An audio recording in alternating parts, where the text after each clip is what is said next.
ഒരു ചിക്കനും വാങ്ങി ഉപ്പും വിനാഗിരിയുള്ള വെള്ളത്തിൽ ഇട്ടിരുന്ന നമുക്കിതൊന്ന് കഴുകി വാരി എടുക്കാം. ചിക്കൻ ഇവിടെ ഉപ്പും വിനാഗിരിയിലും ഇട്ട് വെച്ചിട്ട് കഴുകിയെടുത്തിട്ടുണ്ട്. അതിനകത്തുനിന്നൊരു കുറച്ച് ചിക്കൻ ഞാനിവിടെ എല്ലില്ലാത്തത് മാറ്റി വെച്ചിട്ടുണ്ട്. ഇത് ഇച്ചിരി ഉപ്പിട്ടു മഞ്ഞളും മുളക് പൊടിയും കൂടെ കുരുമുളക് പൊടിയും കൂടെ തിരുമ്മി വെച്ചിട്ട് നേരിട്ട് വറക്കാനാണ്. ഇത് വറുത്ത് അച്ചാറിടാനുള്ള ചിക്കനാണ്. ബോൺലെസ് ആണ്. അതിനകത്ത് മുളക് പൊടി, കുരുമുളക് പൊടി, മഞ്ഞൾ പൊടി, ഉപ്പ് ആദ്യം ഇട്ടതായിരുന്നു. ഇത്രയും ചേർത്തിട്ടുണ്ട്. ഇനി ഇത് ഇളക്കി ഒരു അരമണിക്കൂർ നമുക്ക് റെസ്റ്റ് ചെയ്യാൻ വെക്കാം. നന്നായിട്ട് തിരുമ്മി യോജിപ്പിച്ചിട്ടുണ്ട്. ഇനി നമുക്കിത് ഇവിടെ നിന്ന് മൂടി വയ്ക്കാം. അവിടെ ഇരുന്ന് നന്നായിട്ടൊന്ന് ഉപ്പും മുളകും ഒക്കെ പിടിക്കട്ടെ. എന്നിട്ട് വേണം വറക്കാൻ. എല്ലില്ലാതെ ചെറിയ കഷ്ണമാക്കി മുളക് തിരുമ്മി വെച്ചിരുന്ന നമ്മുടെ ചിക്കൻ കഷ്ണങ്ങൾ വറുത്തെടുക്കാം. അതിനായിട്ട് ഞാനൊരു ചട്ടി അടുപ്പത്ത് വെച്ചിട്ടുണ്ട്. വെള്ളം പറ്റി എണ്ണ ഒഴിച്ച് കൊടുക്കാം. നമ്മുടെ ചിക്കൻ ഇവിടെ സെറ്റായിട്ടുണ്ട്. ഇച്ചിരി വെള്ളമൊക്കെ വന്നു തുടങ്ങി. പിന്നെ നമുക്ക് പെറുക്കി അടുപ്പത്തിടാം.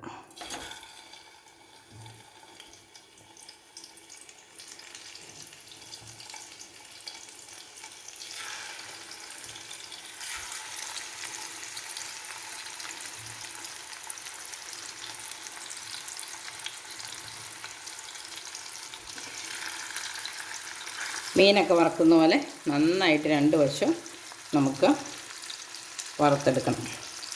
ഇല്ലെങ്കിൽ പിന്നെ നികന്ന് എണ്ണ ഒഴിച്ച് വറുത്ത് കോരുമ്പം നമുക്ക് എണ്ണ നഷ്ടമല്ല. ഞാനിവിടെ എണ്ണ മിച്ചം വരാത്ത രീതിയിൽ ആണ് ഉണ്ടാക്കുന്നത്. ഉണ്ടാക്കി ഇത് വറുത്ത് കഴിഞ്ഞ് ബാക്കി എണ്ണയ്ക്കകത്ത് നമുക്ക് വെളുത്തുള്ളി, ഇഞ്ചി, കറിവേപ്പിലയൊക്കെ മൂപ്പിച്ചെടുക്കാം. നമ്മുടെ ചിക്കന് പരമാവധി നിരത്തിയിട്ടിട്ടുണ്ട്.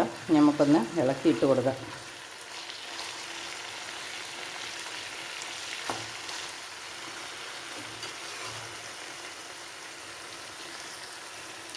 ഓരോന്നും കിള്ളി മറിച്ചിടുന്നുണ്ടോ.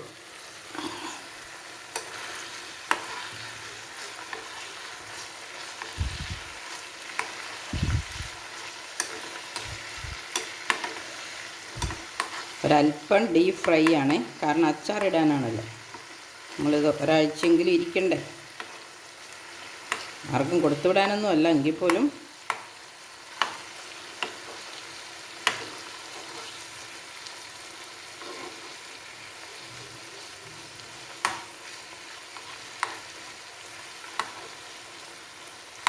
ഇപ്പോൾ എല്ലാം ആയെന്ന് തോന്നും. ഇനി നമുക്ക് കുറച്ച് കഴിയുമ്പോൾ എടുക്കാം. ചിക്കൻ നന്നായിട്ട് മൂത്ത് വന്നിട്ടുണ്ട്. നമുക്കതിനകത്ത് ഡീപ്പായിട്ട് ഫ്രൈ ആയതൊക്കെ പെറുക്കിയെടുത്തിട്ട് ബാക്കി ഒന്നും കൂടെ മറിച്ചും തിരിച്ചിട്ട് എടുക്കാം. അതുപോലെ അത് കഴിയുമ്പം ബാക്കി രണ്ടാമത് ഇട്ട് വറക്കുകയും ചെയ്യാം. നമ്മൾ രണ്ടാമതിട്ട ചിക്കനും ഇവിടെ വറുത്ത് വന്നിട്ടുണ്ട്. അത് ഞാൻ 2-3 പ്രാവശ്യം അങ്ങോട്ടും ഇങ്ങോട്ടും ഒക്കെ മറിച്ചും തിരിച്ചിട്ട് ഒന്ന് ഫ്രൈ ആയിട്ടുണ്ട്. ഇനി അതും നമുക്ക് മാറ്റിയിട്ട് ആ എണ്ണയ്ക്കകത്ത് തന്നെ കുറച്ച് ഒന്ന് അരിച്ചെടുത്തിട്ട് കടുക്, ഉലുവ ഇടുന്നില്ല, കടുക്, ഉള്ളി, ഇഞ്ചി, കറിവേപ്പില, മസാലക്കൂട്ടൊക്കെ ഇടുന്നുണ്ട് കേട്ടോ. പെരിഞ്ജീരകവും കറുവപ്പട്ടയും ഏലക്കായും ഇവയെല്ലാം കൂടെ മൂപ്പിച്ച് അതിനകത്തേക്ക് ഒഴിക്കാം. എണ്ണ മൂപ്പിക്കുമ്പോൾ ചേർക്കുന്ന സാധനങ്ങൾ ഇതൊക്കെയാണ് കേട്ടോ. വെളുത്തുള്ളി, ഇഞ്ചി, കൊച്ചുള്ളി, കറിവേപ്പില, മസാലകൾ, മുളക് പൊടി, കടുക്,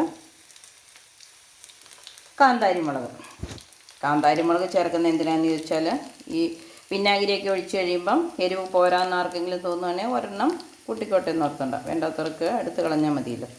അതുപോലെ കടുക് നല്ല രീതിയിൽ ചേർക്കുന്നുണ്ട്.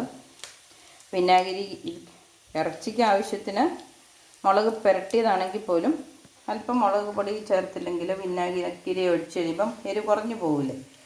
അതുകൊണ്ട് ഒരല്പം മുളക് പൊടി ചേർക്കുന്നുണ്ട്.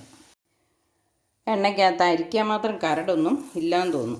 അതുകൊണ്ട് കടുക് ഇട്ട് കൊടുക്കുക. കടുക് പൊട്ടിയാൽ ഉടനെ ഇഞ്ചിയും വെളുത്തുള്ളിയും നമുക്ക് ചേർത്ത് കൊടുക്കാം. വറുത്ത എണ്ണ ആയതുകൊണ്ടാണ് ഈ പതഞ്ഞ് വരുന്നത്. കടുക് പൊട്ടുന്നുണ്ട്. ഇനി നമുക്ക് ഇഞ്ചിയും വെളുത്തുള്ളിയും ചേർത്ത് കൊടുക്കാം. അത് ഇറച്ചിയിലൊരു കുറച്ച് പൊതിഞ്ഞിരിക്കാൻ മാത്രം നല്ല രീതിയിലുണ്ട്. രണ്ടും ഒപ്പമാണ് ചേർത്തിരിക്കുന്നത്.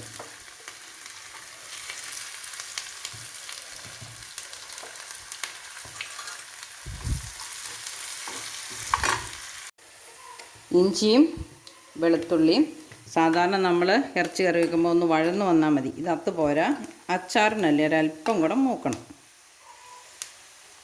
ഇത് മൂത്ത് വന്നിട്ടുണ്ട്. ഇനി നമുക്ക് ഗരം മസാല ഇട്ട് കൊടുക്കാം. പെരിഞ്ജീരകം, കറുവപ്പട്ട, ഏലത്തരി, പിന്നെ സ്റ്റാർ അത്രയും കൂട്ടി ഇട്ടിട്ടുണ്ട്. ഇനി അല്പം കുരുമുളക് പൊടിയും കൂടി ഇടണം. അതിന് മുമ്പായിട്ട് ഉള്ളി ഇട്ട് കൊടുക്കാം.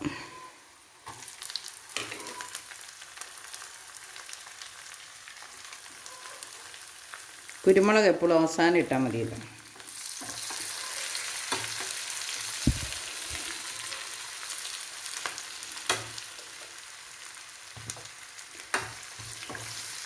ഇതൊന്ന് നന്നായിട്ട് മൂത്ത് വറുത്ത് വരട്ടെ. അപ്പോൾ തന്നെ നമുക്ക് കറിവേപ്പിലയും കൂടെ ഇപ്പം അങ്ങ് ഇട്ട് കൊടുക്കാം.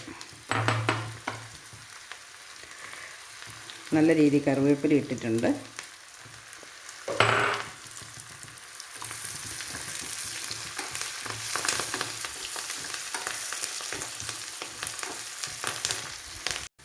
ഇനി നമ്മൾ 3 മുളകാണ് ഇടുന്നത്. കാന്താരി മുളക്, കാശ്മീരി മുളക് പൊടി, കുരുമുളക് പൊടി. ഇനി തീ ഓഫാക്കാം.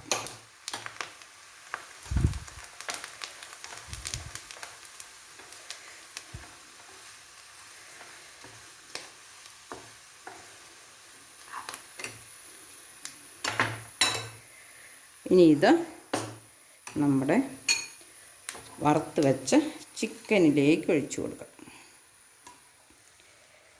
ഇനി ഈ പാത്രം വിനാഗിരി ഒഴിച്ചിട്ട് ആ വിനാഗിരി കൂടെ ഒഴിച്ചു കൊടുക്കാം.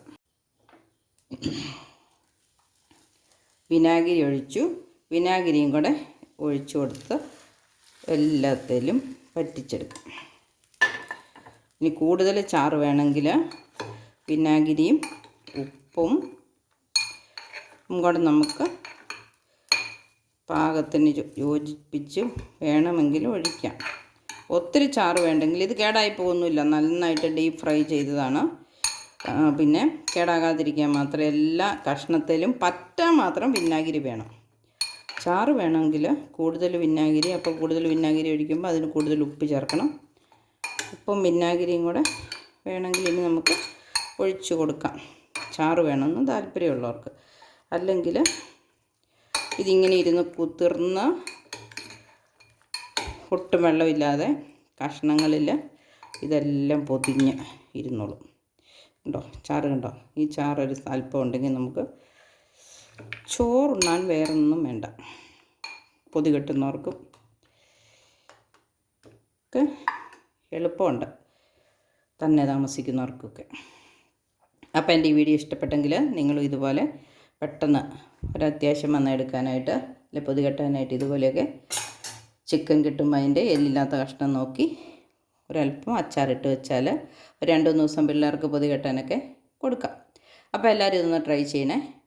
അതുപോലെ എൻ്റെ വീഡിയോ ഇഷ്ടപ്പെട്ടെങ്കിൽ ഷെയർ ചെയ്യണം, ലൈക്ക് ചെയ്യണം. കൂടുതൽ ഇതുപോലെയുള്ള വിഭവങ്ങളുമായിട്ട് ഞാൻ എല്ലാ ദിവസവും വരുന്നതാണ്.